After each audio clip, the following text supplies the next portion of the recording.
شرور أنفسنا ومن سيئات أعمالنا من يهده الله فلا مضل له ومن يضلل فلا هادي له ونشهد أن لا إله إلا الله وحده لا شريك له ونشهد أن محمدا عبده ورسوله أما بعد فأعوذ بالله من الشيطان الرجيم بسم الله الرحمن الرحيم يا أيها الذين آمنوا من يرتد منكم عن دينه فسوف يأتي الله بقوم يحبونهم ويحبونه وقال الله تبارك وتعالى إن الله لا يغفر أن يشرك به ويغفر ما دون ذلك لمن يشاء وقال النبي صلى الله عليه وسلم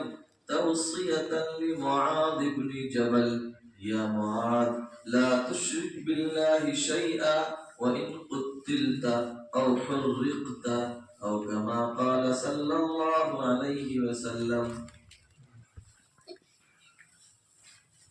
معزز محترم لائق عزت تکریم علماء کرام ائمہ نظام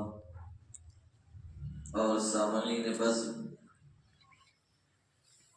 میرے لیے سعادت کی بات ہے کہ مجھے آج علماء ائمہ کی ایک بڑی تعداد میں اپنے لوگوں، اپنے کنبہ اور قبیلہ والوں سے مخاطب ہونے کا موقع ملا.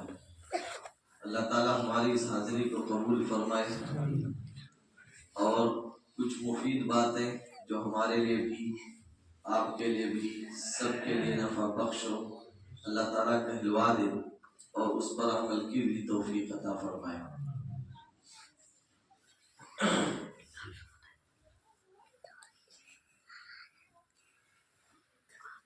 ایمان اور عمل صالح ان دونوں کا جوڑ ہے. قرآن میں جہاں کہیں بھی ایمان آیا ہے، ایمان کے بعد نیک عمل کا فوراً تذکرہ ہے. ایمان کے بغیر تو نجات ہی نہیں ہے. البتہ اگر ایمان ہو اور عمل صالح نہ ہو تو نجات ممکن ہے، لیکن نجات اولی ہو جائے یہ ضروری نہیں ہے.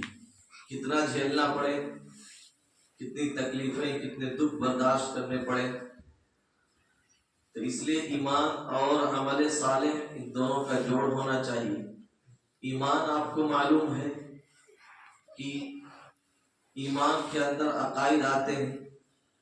ہر عقیدہ اہم ہے، لیکن کچھ عقائد ایسے ہوتے ہیں جن کی اہمیت زیادہ ہے، جن کے نہ سمجھ پانے کی وجہ سے یا انکار کر دینے کی وجہ سے آدمی کافر ہو جاتا ہے. اور کچھ عقیدے اتنے اہم نہیں ہیں، آدمی ان کی وجہ سے کافر نہیں ہوتا. اسلام کے جو بنیادی عقائد ہیں وہ تین ہیں: توحید، رسالت اور آخرت. توحید کا مطلب ہوتا ہے اللہ تعالیٰ کو ایک ماننا. ہم اور آپ بارہا سنتے رہتے ہیں اس روئے زمین کی سب سے بڑی نیکی ایمان ہے اور سب سے بڑی برائی کفر اور شرک ہے. جس کو ایمان کی دولت مل گئی اسے دنیا کی سب سے بڑی دولت مل گئی، اور جسے ایمان کی دولت نہیں ملی وہ سب سے بڑی گمراہی میں مبتلا ہے.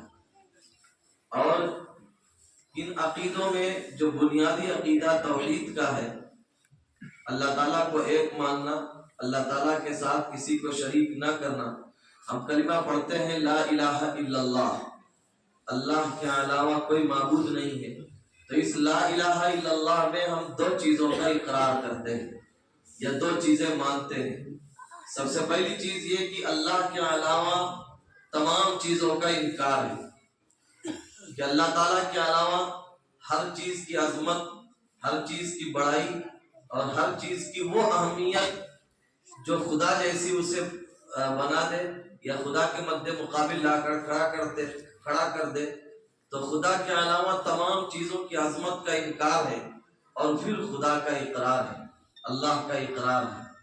تو تو توحید میں جیسے یہ ضروری ہے کہ ہم اللہ کو مانیں، ایسے یہ بھی ضروری ہے کہ اللہ کے علاوہ ہر طاقت کا انکار کریں۔ صرف اللہ کو مان لینا کافی نہیں ہے، اللہ کے علاوہ ہر چیز کا، ہر وہ چیز جو ہمارے ایمان میں دخل انداز ہو سکتی ہو، جو ہمارے عقیدے کو متاثر کر سکتی ہو، ہر اس چیز کا انکار ضروری ہے۔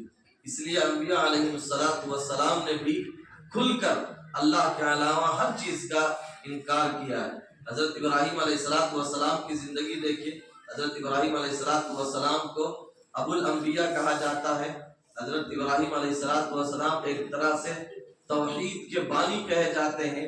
انہوں نے کہا یا قوم انی بریء مما تشرکون، میری قوم کے لوگوں کان کھول کر سن لو، جن کو تم خدا کے مد مقابل لا کر کھڑا کرتے ہو، خدا کا شریک ٹھہراتے ہو، میں ان تمام طاقتوں کا انکار کرتا ہوں۔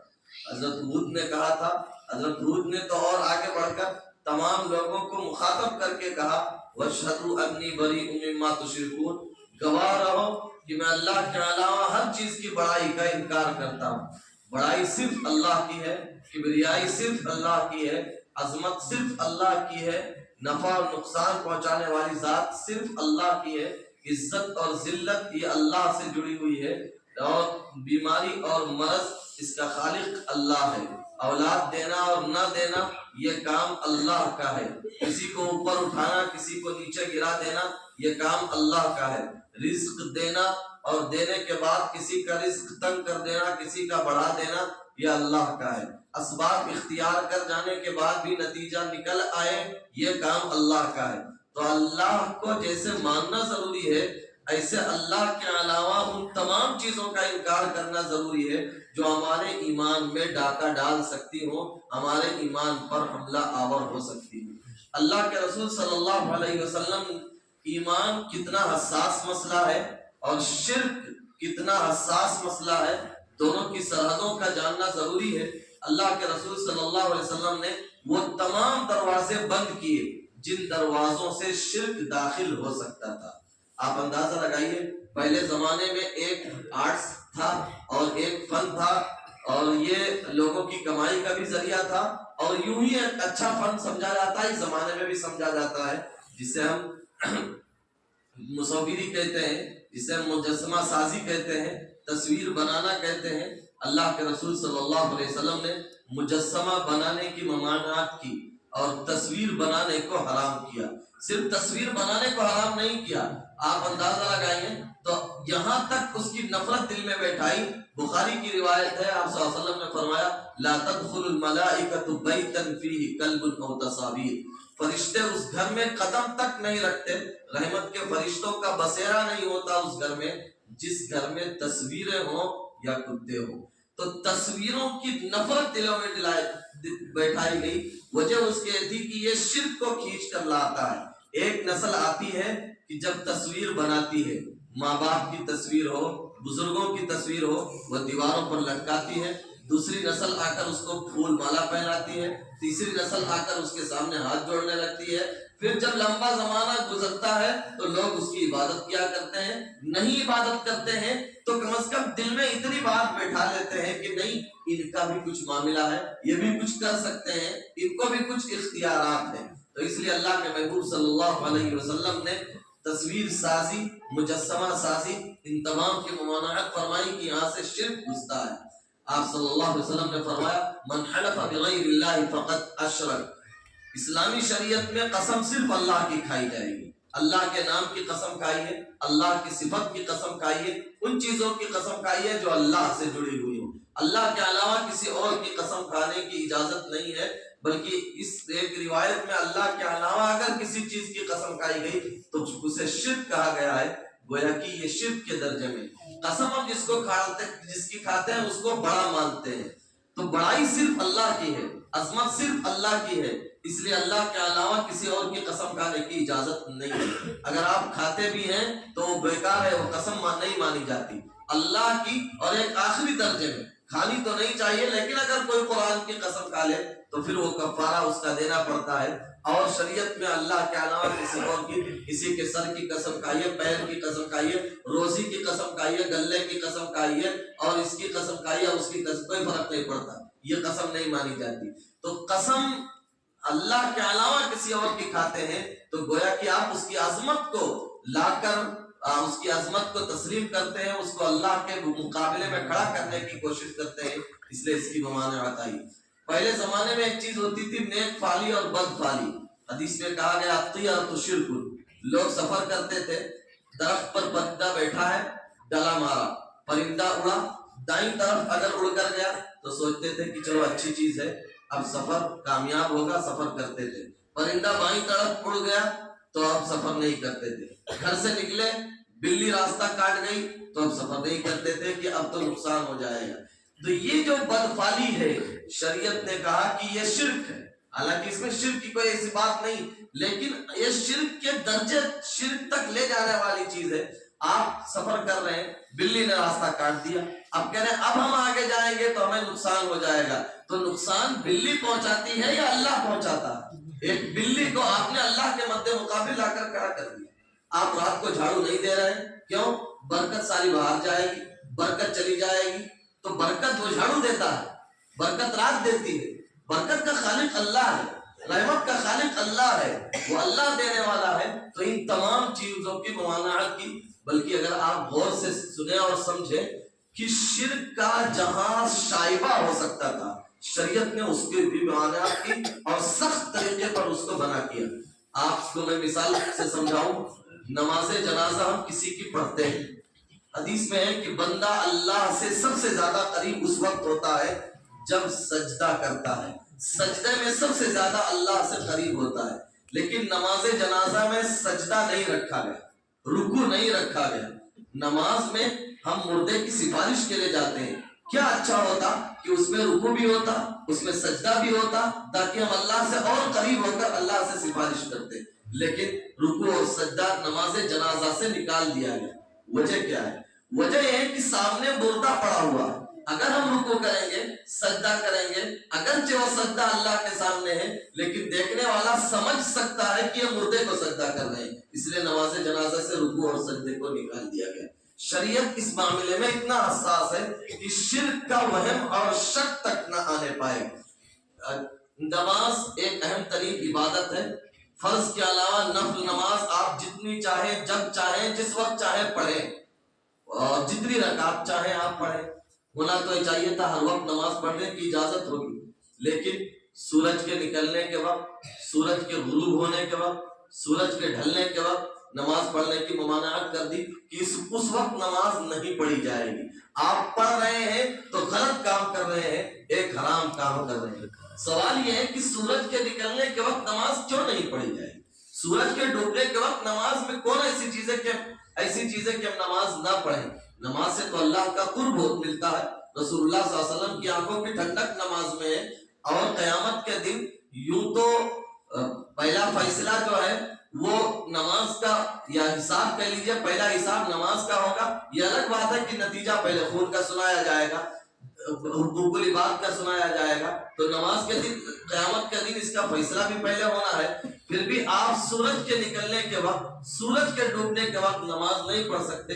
وجہ اس کی ہے کہ جب سورج نکلتا ہے تو کچھ لوگ ہیں جو سورج نمسکار کرتے ہیں، کچھ لوگ ہیں جو سورج کی پرستش کرتے ہیں، اور جب سورج ڈوبتا ہے تو ایک بڑی طاقت اس دنیا سے جاتی ہے، اس وقت بھی کچھ لوگ سورج کی عبادت اور پرستش کرتے ہیں۔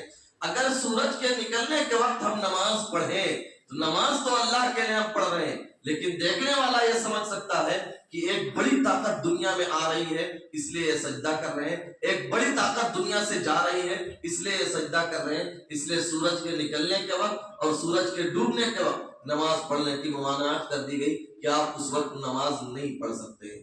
ابو داؤد شریف کی روایت ہے، پہلے جو غلام اور باندی کا رواج تھا، غلام اپنے آقا کو رب کہا کرتا تھا اور آقا اپنے غلام کو عبد کہا کرتا تھا۔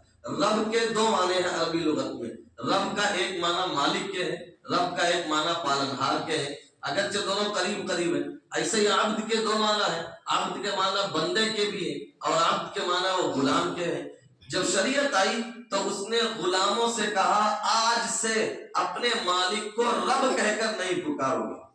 رب کے معنی اگرچہ مالک کے بھی ہیں لیکن سمجھنے والا یہ سمجھ سکتا ہے کہ رب کا معنی پالنہار، تو آپ اس کو پالنہار سمجھ رہے ہو تو یہاں سے شرک کا دروازہ کھل سکتا ہے. اس لیے کوئی غلام اپنے آقا کو رب نہیں کہے گا اور کوئی آقا اپنے غلام کو عبد یعنی بندہ نہیں کہے گا. تمام مخلوق اللہ کے بندے ہیں.